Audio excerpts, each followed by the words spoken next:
La plénière du lundi 12 décembre 2022 était consacrée sur 2 points à l'ordre du jour, dont l'adoption de l'ordre du jour et examen et vote de la motion de défiance contre le ministre provincial de l'Intérieur, Sécurité, Décentralisation et Affaires coutumières. C'est suite aux actes du banditisme juvénile perpétrés dans la province du Kwilu, plus précisément dans la ville de Bandundu. Ils étaient 5 députés provinciaux qui ont introduit la motion de défiance pour déchoir le ministre. Ceci remonte sur l'assassinat d'un jeune homme de 16 ans le 5 décembre dernier par une équipe de jeunes qui accompagnent les actions du ministre et tout en étant des inciviques. Après débat et examen, sur le 35 députés présents à cette plénière, 20 ont voté contre la motion, 12 pour et 3 se sont abstenus. Honorables membres du bureau, distingués et honorables de notre chers collègues,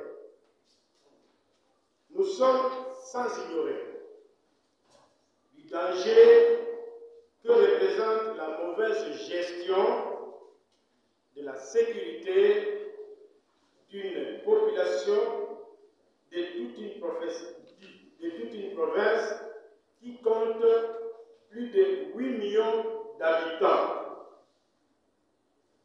Dans la province du Kwilu, on enregistre tous les jours plusieurs cas d'insécurité. Des bagarres de Kuluna qui se soldent par de graves blessures, des pillages, des vols, des incendies de maisons et morts d'hommes par armes blanches.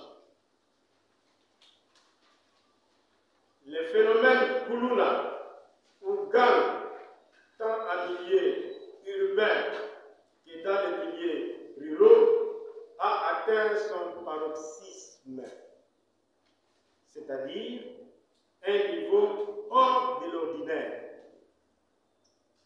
La criminalité devient un fait quotidien et monnaie courante en ayant plusieurs familles. Fort de ces constats inquiétants, en date du 9 novembre 2022, l'honorable Midana Kikungu Muta a adressé une question orale avec débat au ministre provincial de l'Intérieur et de la Sécurité. Dans sa réplique, le ministre a reconnu tous les faits soulevés par l'Assemblée du Kwilu et en toute responsabilité, il a pris l'engagement d'user de ses prérogatives, de ses capacités et moyens pour réduire sensiblement la criminalité dans l'ensemble de la province et plus spécifiquement. À cet effet, la motion a été rejetée par l'Assemblée provinciale. Le ministre de l'Intérieur, Sécurité, Décentralisation et Affaires coutumières s'est exprimé. Honorables membres du bureau, distingués et honorables de notre chers collègues, nous sommes montrent de plus en plus leurs limites. Aujourd'hui, nous sommes pendant une période qui est telle que les cœurs des hommes sont devenus mauvais. Vous êtes témoins des atrocités qui ont lieu en face de notre ville, dans le territoire de Kwamut, où on assiste à des tueries et à des violences de toutes sortes.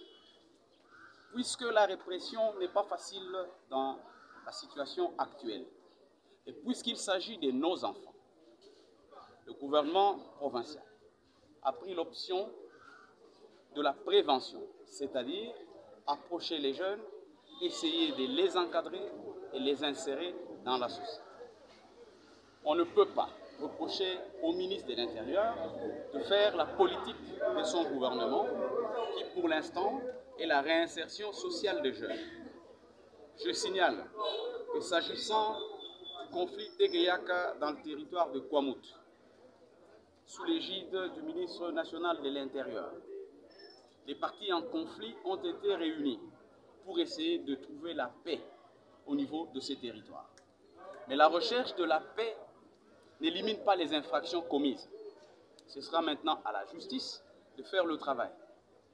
La justice est sur le coup, tous les services de sécurité sont en alerte et les crimes ne resteront pas impunis. Nous avons ici rappelé aux honorables députés que lors de notre passage à l'Assemblée, nous avons fait plaidoyer pour plus de moyens au ministère de l'Intérieur. Figurez-vous que le budget du ministère de l'Intérieur était évalué à 0,39%, ce qui est totalement insuffisant avec l'appareil sécuritaire que nous avons. Le ministre de l'Intérieur n'est pas un Superman. Il ne doit pas être partout, c'est impossible. La sécurité, c'est une affaire de tout le monde. Et je conçois mal que l'on fasse le lien entre l'insécurité et la présence du ministre. Ceci est une preuve de mauvaise foi, parce que je pense que cette situation qui est générale devrait être prise au sérieux au lieu de chercher des coupables là où il n'y en a pas. Nous devons réfléchir pour que la sécurité soit notre partage et non chercher des boucs émissaires. Je vous remercie. Par contre, l'un des auteurs de la motion, Blanchard Takatela, s'indigne de cette décision. Et que les responsables devaient être frappés. Nous avons fait notre travail et que tout le monde est témoin, mais néanmoins, une majorité s'est dégagée pour protéger le Koulouna. Donc, du moins, cette majorité-là s'est dégagée pour protéger le Koulouna. Et pour ces, en ma qualité du président du collectif de tous les députés provinciaux, je pense que ces images, le chef de l'État va les suivre. Pour moi, j'aimerais même que l'Assemblée provinciale du Koulouna soit fermée. Ça ne sert plus à rien, puisque nous ne sommes pas venus pour la population. Nous sommes venus pour protéger un pouvoir qui ne fait rien dans la province du Kouilou. C'est tout ce que moi je peux dire et demander au chef de l'État, s'il suit réellement ces images, qu'il ferme carrément l'Assemblée provinciale du Kouilou. Ça ne sert plus à rien. Ça ne sert plus à rien. Les élus du Kouilou ont prouvé à quel niveau ils sont incapables de prendre une décision qui peut sauver la population. C'est tout ce que je pense.